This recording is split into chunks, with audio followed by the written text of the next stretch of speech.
Bismillahirrahmanirrahim. Assalamualaikum warahmatullahi wabarakatuh. Alhamdulillah, salatu wassalamu ala rasulillah wa ala alihi wa ashabihi ajma'in, amma ba'd.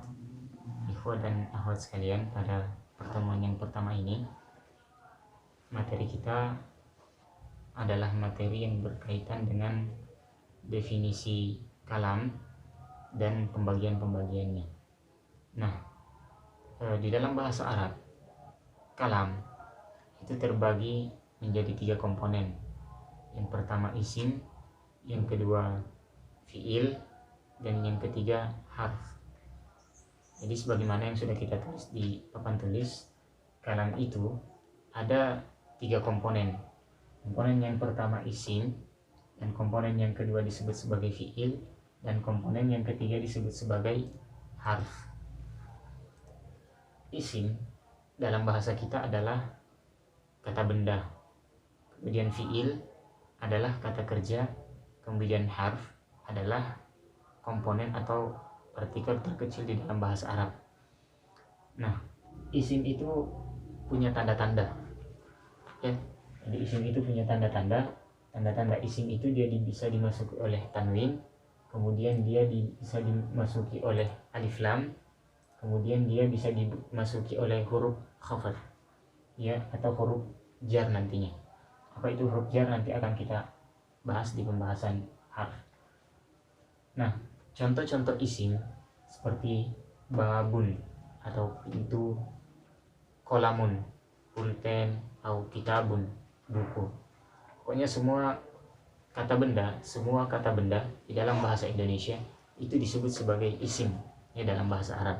Nah, fiil adalah kata kerja, kemudian ia mesti terikat oleh waktu. Jadi fiil itu mesti terikat oleh waktu. Dari fiilnya kita bisa mengetahui bahwasanya pekerjaan yang dimaksudkan itu telah dilakukan ataupun belum dilakukan. Nah, fiil ini terbagi menjadi 3. Yang pertama fiil madhi, yang kedua fiil mudhari', dan yang ketiga adalah fiil amr. Kalau fiil madhi adalah fiil yang menunjukkan bahwa pekerjaan yang dilakukan tersebut sudah lampau atau sudah selesai atau sudah dilakukan. Kalau fiil mudhari' adalah fiil yang menunjukkan pekerjaan itu sedang dilakukan atau akan dilakukan. Nanti perbedaannya tergantung huruf sebelumnya.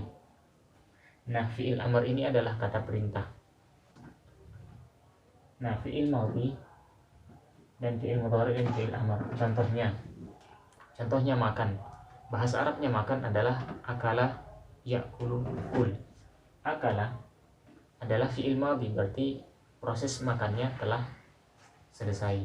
Kemudian fiil mudhari' adalah fiil yang sedang dilaksanakan. Kemudian fiil amr adalah kata perintah yang artinya makanlah. Kul artinya makanlah. Isim ada beberapa tanda-tanda yang kita bisa lihat untuk mengetahuinya.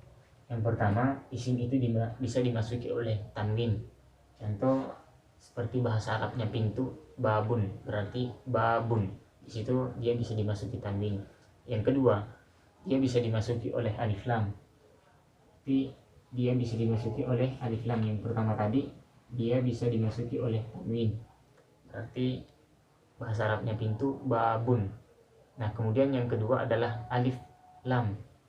Jadi yang tadi bahasa Arabnya pintu, babun, bisa dimasuki alif lam, berarti al-bab atau al-babu. Kemudian yang berikutnya dia dimasuki oleh khafat atau huruf jar.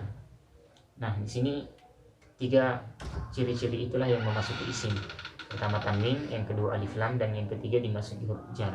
Nah, untuk fiil, ciri-cirinya dia bisa dimasuki oleh huruf qad. Dia bisa dimasuki huruf qad. Kemudian dia bisa dimasuki oleh huruf sin, kemudian dia bisa dimasuki huruf saufa. Jadi bisa dimasuki qad, bisa dimasuki sin, dan bisa dimasuki saufa.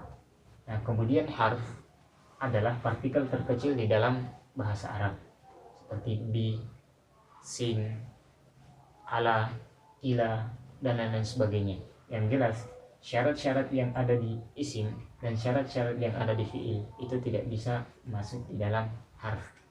Nah, berikut contoh kalimat. sa'alat tolibu anid dars. Jadi santri itu bertanya terhadap pelajaran. Bertanya adalah fiil, ini adalah fiil madhi.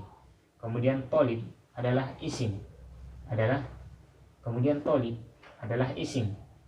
Kenapa? Karena dia bisa dimasuki oleh alif lam. An adalah contoh dari harf. Ad-dars adalah isim. Jadi sa'alat tolibu ani dars. Santri itu atau siswa itu bertanya tentang pelajaran. Nah, kemudian berikutnya al-mudir yadhhabu ila al-maktab. Jadi al-mudiru adalah isim, dia bisa dimasuki oleh alif lam. Kemudian yadhhabu adalah fiil atau kata kerjanya yang artinya pergi. Ila adalah huruf yang artinya ke, al-maktab ke kantor. Jadi mudir itu berangkat ke kantor. Jadi itu saja materi kita untuk hari ini. Naskurukum ala husni ihtimamikum. Assalamualaikum warahmatullahi wabarakatuh.